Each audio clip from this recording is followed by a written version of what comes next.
Hey everyone, it's Sarah here. How are you? As you could possibly see from a video that I shared not that long ago today, my little ones, my mom and my grandma got to spend the day at Lake Bled today.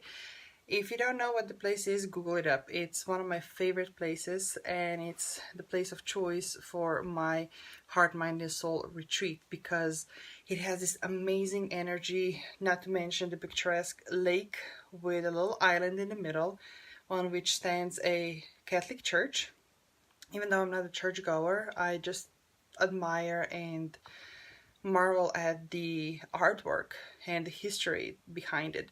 And then in the back, as a backdrop, you have Julian Alps. It's absolutely gorgeous. But what I wanted to share with you here is a story that pletnjar, who is a man rowing a traditional pletnjar boat, which seats, I don't know, maybe 15 to 20 people, and they actually row the boat across the lake to that island, Hespila, a story that he shared when we were talking, and we got into a conversation of how he started, and he told us that his dad was pletnjar before that, and how he now that he's retired refuses to come to the lake because he has left 40 plus years of his life rowing the boat back and forth. And it really got me thinking about the lives that we live, whether you're an entrepreneur, whether you have a job, whether you're a stay-at-home mom. Hey Lina, how often we fall into the grind of everyday life, how often we follow somebody else's footsteps, how often we want to make sure that we fulfill somebody else's expectations of us and the roles that we are meant or taught that we are meant to play in our lives. And before we know, life passes by. And to some of you might sound interesting, like, who are you to be talking about this? You're barely 33 years old. What do you know about life? Well, I do know a fair share. I will know more when I'm 65 or 78 or 82. Hopefully I get to live that long and be healthy. However, it's like, it feels like it's the safety zone and it's the comfort zone of the known and predictable of, I have a job, I'm getting my paycheck every Thursday, or I have a business, I have so many clients, I know I'm getting paid. You don't start resenting the work because you have invested so much. You have invested so much effort, so much energy, so many years of learning the craft, so many years of perfecting the skills, and all the time that you invested in networking and climbing the corporate ladder, whatever your situation might be, that when you look around and when you listen to your heart and it feels like after all these years, I know it can be really, really scary to make this change because it can feel like you're throwing it all away. But I promise you are not throwing anything away. If you stay the course that your heart resents, that your soul is screaming to get out, that is wasting away your life. And I just saw a quote somewhere the other day that said that, I forgot who, I wish I could remember who said that, but it said something along the lines that many people die at 25, but they are not buried until 75. I was like, shoot. So, so often I get asked from people who follow me how to do that, how to jump and follow your calling, answer your calling, and start living on your purpose. Well, the thing is, you don't necessarily wake up one morning and say, oh, this is my purpose. Many people never even discover what their purpose is. But if you feel that nagging feeling, when you feel that there's something more that you can't sometimes even pinpoint, it's just that nagging feeling every single day in the back of your mind that this is not quite it, allow yourself to explore, allow yourself to be curious. Try different things. Go see the world. Talk to people. Read the books. And one of the very powerful tools is actually to journal. And I'm going to tell you honestly, it took me years of trying to journal. I never got a hang of it because I always thought it was overrated. But now that I'm actually doing it daily, it is amazing what can be uncovered when you just, without any judgment, just put things on a paper. And I'm not talking about journaling like dear diary, this is what happened today. But the way I use journaling is I share my dreams, my thoughts, my desire. When I'm scared of something, I put it out on paper and see if I can reframe that. When something is exciting, I put it down. When I have an idea, I write about it to see what it can develop into. And although I'm a type of person who prefers talking things out, sometimes just writing them out really, really helps. But that brings me back to the point of being curious, allowing yourself to step out of the norm, step out of the shell, step out of those shackles pretty much that society put on you, and do something different. And I know that can be very difficult when you are breaking generational patterns, and I'm talking from first-hand experience here. When nobody in your family, nobody in your circles has done something before, and you're the first one doing it, and we start realizing it's like, oh, whoa, it's a big responsibility that I'm carrying here, and it's also very, very exciting to be a trailblazer, to go where no one has gone before. And one of the most freeing things that you can give to yourself is the gift of the community who has been there, who has done it, who can share tips with you and who can encourage you. Because when you deviate from those norms and the standards and other people's expectations, the most scary thing about it that brings a lot of people back into the old molds is it's lonely and it feels like you're being judged and misunderstood. So that's why having this community is crucial, because they are going to be a mirror. They're going to really be there for you, cheer you on, and also be there for those moments when you really just want to give up and you want to stop and you want to go back to the safe life, right? Another thing that really stops many people from taking the leap is the unknown. And I'm just going to share with you a quick tip that helped me move my two little ones and myself from the United States to Slovenia for a couple of months. It was just an idea at the beginning, and it was an overwhelming idea, and there was a lot of moving pieces. But the thing with the moving pieces is that you decide how powerful and how scary they are. And unless you really identify them, put them down on the paper, and break them down into, okay, this thing is going to require steps A to Z, or it's going to require 15 different parts to come together. What are those parts? In our case, was one of the things was to take kids out of the school. You know, just thinking about it was overwhelming. You don't know what that entails. So go set up a meeting with the teachers. Go set up a meeting with the principal and simply ask them, listen, I have this idea. I don't know exactly what's going to happen, when it's going to happen. Would something like this be possible? What do I need to know? What do we need to put in place? What do you need from me, a plan or something? And they will tell you. And when you have those things on a paper, when you have them in front of you, you can start putting them all together.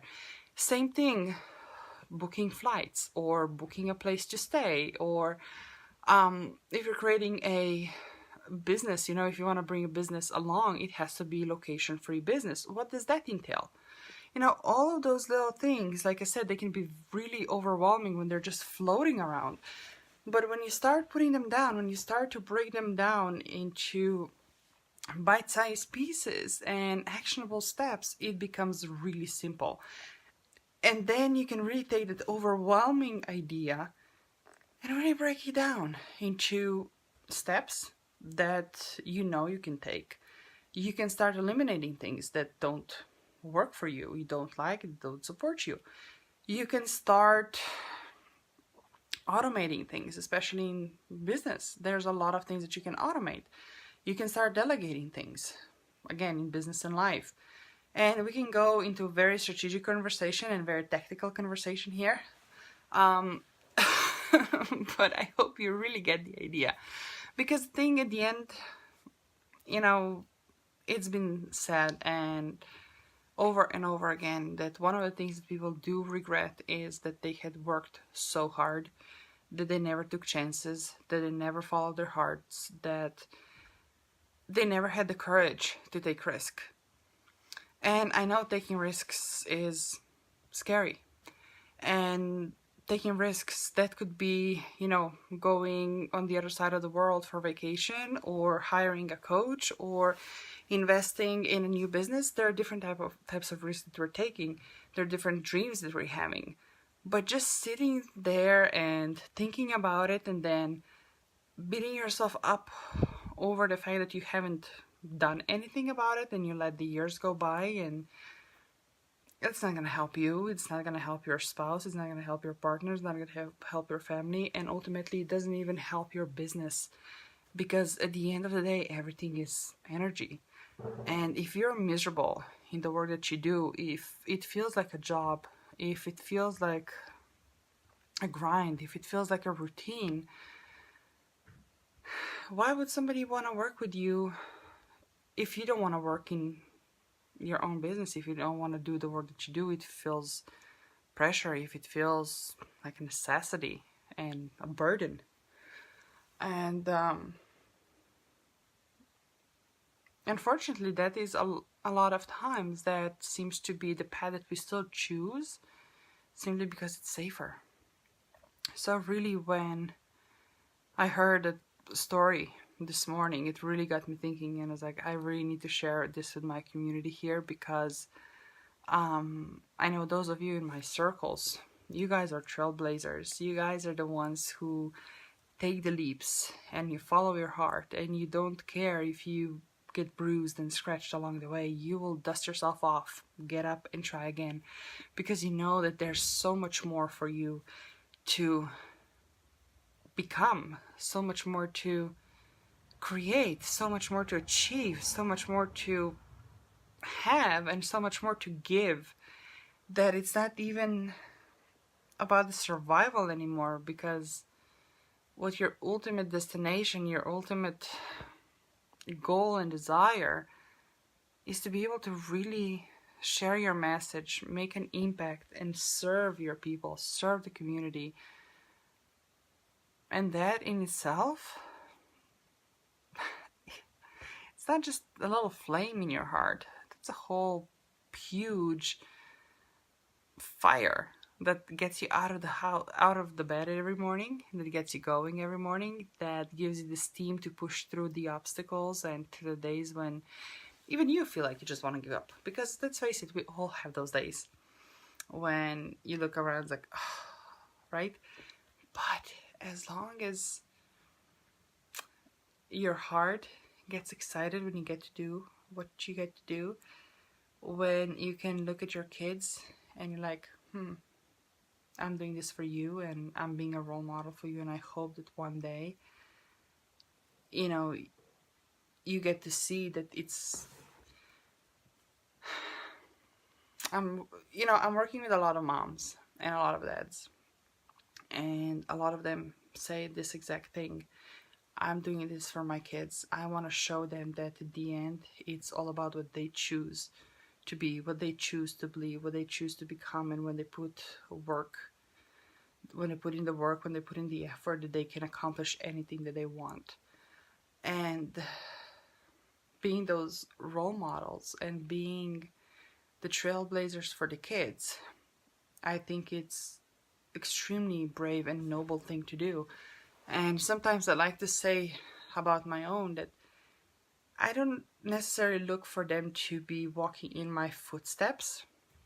I hope they can trail a path next to mine, and I hope their own path can take them even further that my own will take me. And I just hope that the example that I'm setting for them allows them to realize that, and ultimately create not a container, but create a space where it's not just about us. It's not just about ourselves and our immediate families and our immediate communities, but it's really bettering the world. It's really changing the society, changing the expectations, the norms, the shifting the values. And I think we already are seeing a lot of this in different communities across the world when the level of consciousness is rising, where we are becoming more connected and more aware of different things. And I think it's a really excited part in time, in space, in time, to be present right now, to witness it all, to be a part of it all, and to be able to contribute to it. That tops everything. But the only way that you can actually do that is to give yourself permission to break out of the molds and the shackles of everyday routine and everyday life, just because, you know, that's how it's always been done, right? It doesn't have to be. You have the power to change that. So I hope this inspires you. I hope this kicks your butt in some way. And if you have any questions, do let me know. I would love to continue this conversation with you. And for more resources on, what steps to take next, how to really clarify the big picture for yourself, how to create a new framework, the new strategies, and really take the action that's fully aligned with you, go to www.sarahoblakspiker.com or reach out, and I'm here to support you. Take care.